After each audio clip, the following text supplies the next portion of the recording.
what we want to do right now is kind of give a snapshot of what a day in the life of a student at the French Broad River Academy might be like. So we're going to just give a made-up name. Steve is our student. So Steve arrives at the French Broad River Academy at 8:40 that morning. He wasn't quite clear on his math homework, so he is coming in a little bit early before the school day begins at 8:40. He could come as early as 8:30 if he needed, but 8:30 to 9 is designated as academic support time. After receiving his tutoring session, the school day actually begins at 9 o'clock, and that's going to typically start with some sort of physical activity, quick game of dodgeball, something to get students, get their blood flowing and focused for the day.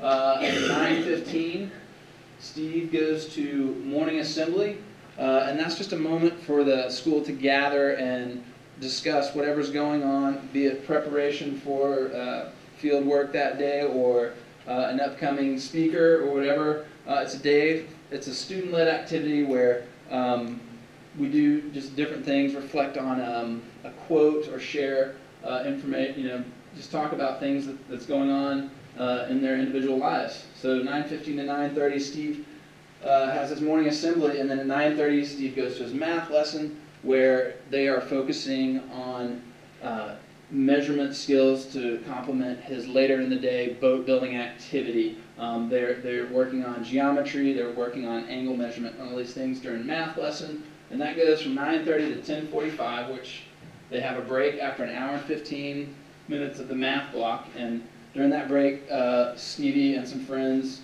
go down by the river and decide to measure their growth of riparian vegetation in the plot that they have selected for science class. After break, they have a language arts block where they are reading the short story To Build a Fire by Jack London. And students are acting out the scene where he has to actually build a fire after failing on several attempts. And on this fire, it's a do-or-die moment.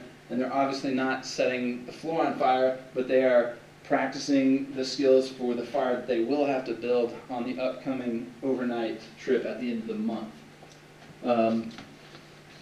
So down to lunch and outdoor activity. Stevie has his lunch from home that he brought, and then he eats that, and after that he plays ultimate frisbee with his teachers and friends for about 30 minutes until 1 o'clock when science and social studies block starts, and that will be an alternating schedule. On some days they'll do science, on some days they'll do social studies. It might be every other day, it might be a week of science, a week of social studies, depending on what the unit of study is and what the topic is and how we're doing that. Stevie then has World Cultures at 2:30, and that's the class where they learn a combination of foreign language, foreign culture, have guest speakers and other activities. 3 o'clock is dismissal, but Stevie opts to stay after for extension period, and Steve opts to stay for the extension period where he is working on crafting his boat. He's got his wood for his canoe design, and he's working with a partner who came in, an engineer who is helping with the boat design unit. At 4:30, he is picked up and goes home and completes his hour and a half to 2 hours of homework and goes to bed. That's kind of, we wanted to just give a little preview or slice or snapshot there.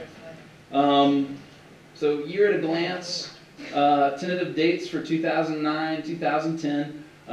These are I just want to reiterate, these are tentative.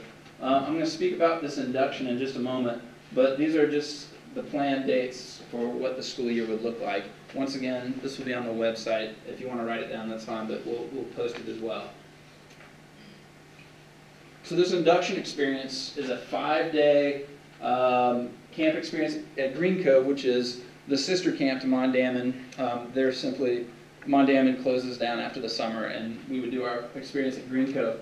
But this would be a combination of practicing swimming and then developing paddling skills in the canoes so that students, this is an intensive 5-day paddling course, and we're trying to do typically what's what campers would do in a 2 to 3 week period. We're trying to get them so that they are competent and proficient to safely paddle a canoe down a Class 2 section of the French Broad River to do a river cleanup, or other water-related activities. We also would do an overnight and work and teach camping skills. We would also, they would have to take a first aid class, and we would do lots of team building and culture building, community building activities as well, and lots of fun. You know, do the climbing tower, lots of games and activities. But it's designed to be a 5-day culture, community building, skills building start of the year, and it's designed so that they have that 5 days.